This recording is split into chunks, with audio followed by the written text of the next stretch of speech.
3장 3절과 4절입니다.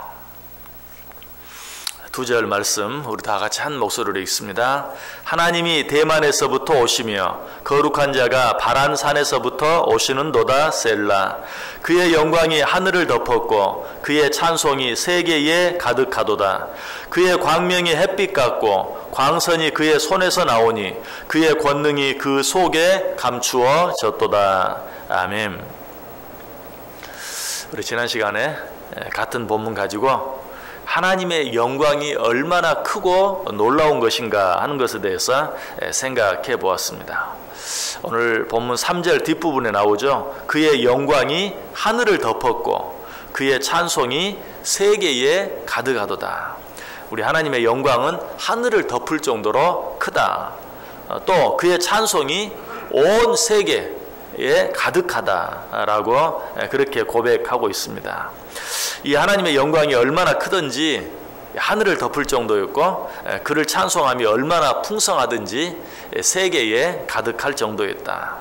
이처럼 하나님의 영광은 온 세상에 충만한 것이, 그래서 이사야 6장 3절에 보면 그룹들이 하나님을 찬양하는데 어떻게 찬양합니까? 서로 불러 이르되 거룩하다 거룩하다 거룩하다 만군의 여호와여 그의 영광이 온 땅에 충만하도다. 하나님의 영광이 온 땅에 충만하다고 찬송하고 있죠. 예레미야 23장 24절에도 여호와의 말씀이니라 사람이 내게 보이지 아니하려고 누가 자신을 은밀한 곳에 숨길 수 있겠느냐. 여호와가 말하노라 나는 천지에 충만하지 아니하냐. 내가 천지에 충만하지 아니하냐. 내가 일상 천지에 없는 곳이 어디 있느냐 라고 말씀하고 계시는 것을 보게 돼요. 뿐만 아니라 이 하나님의 영광은 너무나 밝은 것으로 성경이 묘사합니다. 오늘 본문 4절에 그의 광명이 햇빛 같고 광선이 그의 손에서 나오니 그의 권능이 그 속에 감추어졌도다. 하나님의 영광이 얼마나 밝든지 마치 햇빛 같다라고 이야기하고 있어요. 그리고 야고보는 아예 이 하나님을 빛들의 아버지라고 묘사하고 있는 것을 보게 되죠. 야고보서 1장 17절에 보면 온갖 좋은 은사와 온전한 선물이 다 위로부터 빛들의 아버지께로 내려오나니 그는 변함도 없으시고 회전하는 그림자도 없으시다. 하나님의 영광이 얼마나 밝든지 야고보는 뭐라고 말해요? 하나님을 아예 빛들의 아버지라고 그렇게 표현하고 있어요. 시편 기자도 시편 104편 2절에서 주께서 옷을 입음같이 빛을 입으신다. 옷을 입음같이 빛을 아예 입으셨다. 변화산상에서 변화하신 그 예수님의 모습을 한번 생각해 보면 좀 쉽게 이해가 될 것 같아요. 온 몸에서 그냥 하얀 빛이 광채가 나는 그런 모습. 우리 하나님께서는 옷을 입음같이 아예 빛을 입으셨다라고 이야기하고 있어요. 하나님의 영광은 이처럼 찬란한 것입니다. 그런데 이 하나님의 영광에 대해 더 놀라운 표현은 4절 중간에 있는 것처럼 광선이 그의 손에서 나온다. 광선이 그의 손에서 나온다. 여기서 광선은 뭘 의미하는가?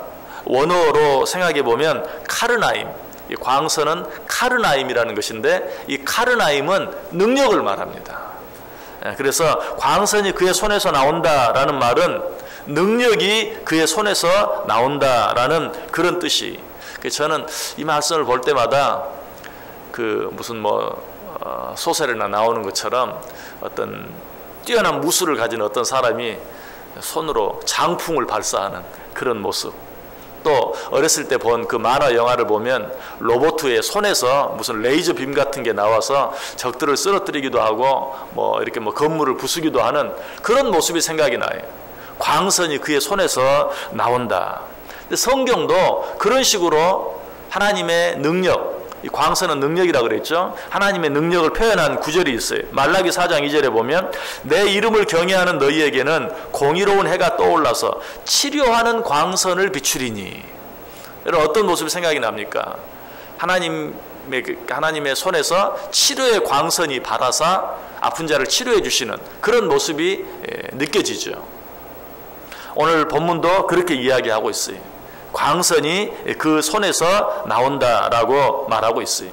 자, 이런 표현들 우리로서는 다 이해할 수는 없어요. 그의 능력이 햇빛 같다, 그의 영광이 햇빛 같다, 또 그의 광선이 손에서 나온다, 이런 것들을 다 이해할 수는 없어요. 그러나 어렴풋이 뭘 이야기하는지, 하나님께서 뭘 말씀하시고 싶은지 어렴풋이 짐작은 돼요. 그런데 오늘 본문에 보면 정말 이해할 수 없는 말씀이 있어요. 4절 끝부분에 나와요. 그의 광명이 햇빛 같고 광선이 그의 손에서 나오니 그의 권능이 그 속에 감추어졌도다. 하나님의 권능이 감추어져 있다. 하나님의 권능은 뭐예요? 곧 빛이라고 그랬어요. 그 빛이 비추어지면 세상의 어둠이 어떻게 해요? 다 물러가요. 일순간에 다 물러가요. 이 세상에 있는 어둠이 물러간다는 것은 이 세상에 더 이상 어떤 불의한 일도 없고, 이 세상에 더 이상 어떤 억울한 일도 없고, 이 세상에서 불의한 자들이 판을 치는 일도 없고, 불의한 자들로 인하여 의로운 자들이 고통을 당하는 일도 없고, 하나님의 권능이 나타나면, 하나님의 영광이 나타나면, 하나님의 빛이 나타나면 그런 모든 일들, 우리를 괴롭게 하고 힘들게 하는 모든 일들이 일순간에 사라지는 거예요. 얼마나 좋겠어요.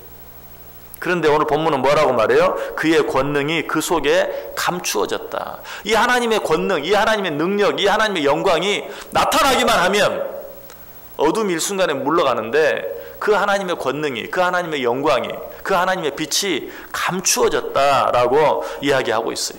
왜 그럴까요? 하나님은 왜 그 영광을 감추고 계실까요? 거기에는 두 가지 중요한 이유가 있어요. 그 첫 번째는 우리를 보호하시기 위해서 그래요. 자, 하나님의 영광이 나타난다. 하나님의 능력이 나타난다. 하나님의 빛이 나타난다. 이건 뭘 말합니까? 하나님의 심판이 임한다는 걸 말해요. 하나님의 심판이 임하면 어때요? 방금 말씀드린 것처럼 이 세상의 모든 악한 것들이 다 사라져요. 이 세상의 모든 악한 자들이 다 심판을 받고 없어지게 돼요. 얼마나 좋겠어요. 그것만 생각하면 하나님께서 왜 영광을 감추고 계시는지 이해할 수가 없어요. 그러나 우리 자신을 한번 생각해 보세요. 그런 하나님의 심판이 임하면 악한 자들이 다 멸망하게 돼 있어요. 그러면 나는 온전할까요? 저와 여러분은 온전할 자신이 있습니까? 하나님의 심판이 임하면 저런 악한 자들이 다 사라질 텐데 거기까지는 좋아해요. 나는 어떻게 될 것인가? 나는 온전할 수 있는가? 나는 그 하나님의 심판으로부터 온전할 수 있는가? 한번 생각해 보세요. 하나님께서는 그러한 우리를 보호하시기 위해서, 그러한 우리에게 기회를 주시기 위해서, 혹시라도 우리가 잘못하고 회개하지 못한 것들, 죄인 줄 알면서도 여전히 짓고 있는 그런 죄들이 있다면 속히 돌이키고 하나님 앞에 돌아 나올 수 있는, 아직도 주님의 십자가의 그 권능을, 그 은혜를 다 깨닫지 못하고 있는 자들이 있다면 그 십자가의 은혜를 깨닫고 그 십자가 앞으로 나아갈 수 있는 기회를 주시기 위해서, 하나님도 답답하시지만 세상에 불의한 일이 가득하고 불의한 자들이 판을 치고 그로 인해 하나님의 자녀들, 의로운 자들이 고통받고 하는 그런 모습을 보면서 너무 답답하시지만 그럼에도 불구하고 그 영광을 감추고 계신다는 사실이, 우리를 당장 그 하나님의 심판 앞에 내어놓지 아니하고 우리에게 시간을 주시고 기회를 주시고 기다려주시기 위해서 하나님은 당신의 영광을 감추고 계신다.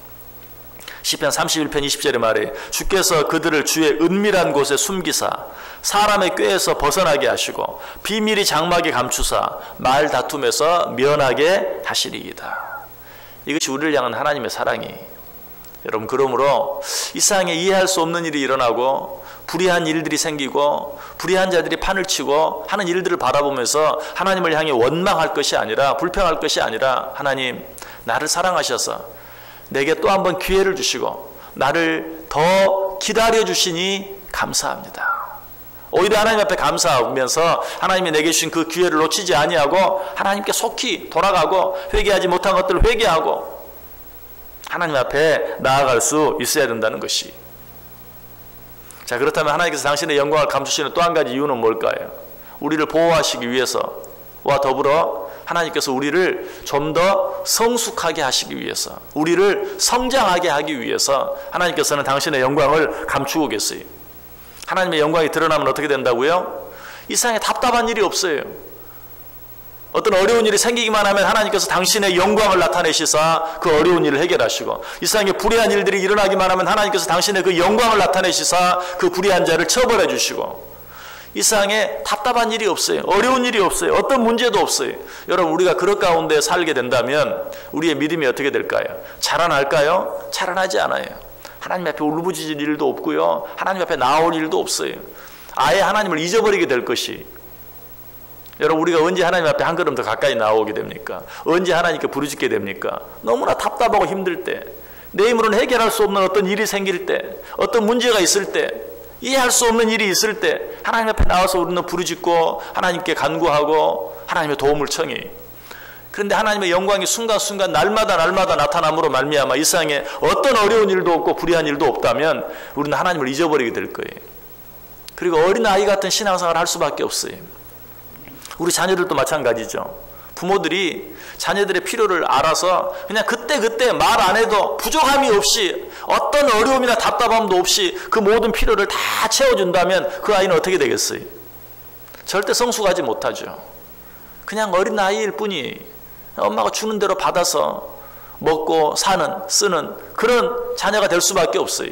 그래서 성숙한 부모라면, 지혜로운 부모라면, 아니 지혜로운 선생님이라면 어떻게 해요? 그 자녀에게, 그 제자에게 필요한 것이 뭔 줄 알면서도 모르는 척하고 있는 거예요. 스스로 그 문제를 해결해 갈 때까지. 어떤 어려운 문제를 가지고 낑낑거리고 있어도 당장 가서 답을 가르쳐주는 것이 아니라 스스로 답을 찾을 때까지 기다려주는 거예요. 꼭 필요할 때는 슬쩍슬쩍 조금씩 힌트 주면서. 이것이 지혜로운 선생님의 모습이고 지혜로운 부모의 모습이. 하나님도 마찬가지. 어려운 일이 있을 때 그때마다 하나님의 능력을 나타내시고 하나님의 영광을 드러내셔서 우리를 도우시면 우리는 어린 아이 같은 신앙생활을 할 수밖에 없어요. 하나님께서는 그런 우리들이 장성한 믿음의 소유자가 되게 하기 위해서 때때로 당신의 영광을 감추시면서 당신의 빛을 감추시면서 당신의 능력을 감추시면서 우리로 하여금 스스로 자라날 수 있도록 성숙한 그런 신앙생활을 할 수 있도록 우리를 도와주시는 것이. 그래서 하나님께서는 당신을 다 드러내지 아니하고 때로 숨으세요. 시편 18편 11절에 그가 흑암을 그의 숨는 곳으로 삼으사 장막같이 자기를 두르게 하시며 곧 물의 흑암과 공중의 빽빽한 구름으로 그리하시도다. 하나님께서 일부러 숨으신다.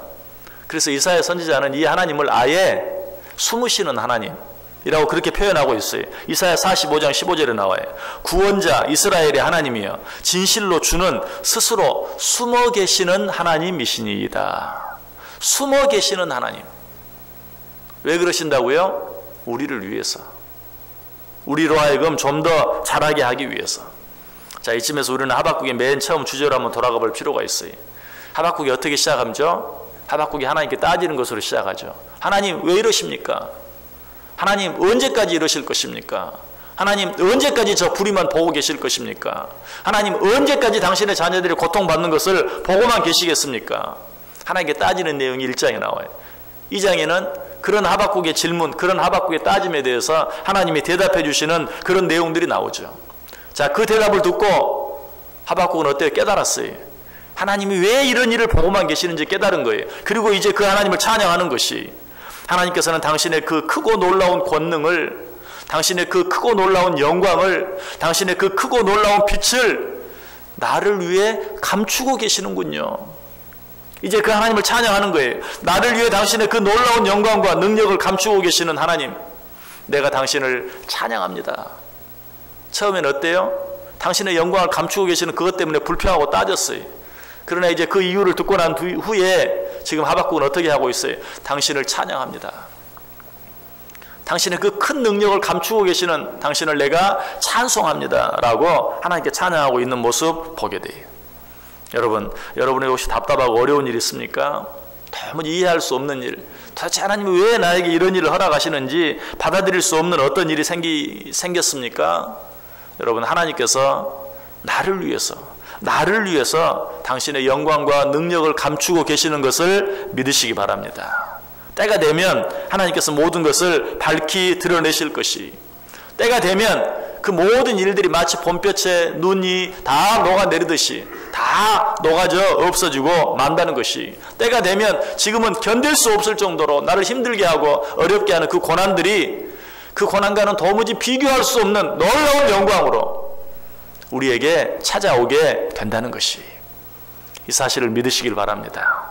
이 사실을 믿음으로 이 하루 살아갈 때 어떤 일들이 내 앞에 있든지 놀라지도 아니하고 두려워하지도 아니하고 우리 하나님을 원망하거나 불평하기는 더더욱 하지 아니하고 오히려 그 하나님을 더욱더 찬송하면서 감사하면서 그 하나님 앞에 한 번 더 가까이 나아감으로 그 모든 일들로 인해서 오히려 내 믿음이 자라가고 그 일들로 인해서 오히려 하나님을 찬양하는 복된 삶 살아갈 수 있기를 주님의 이름으로 간절히 축원합니다.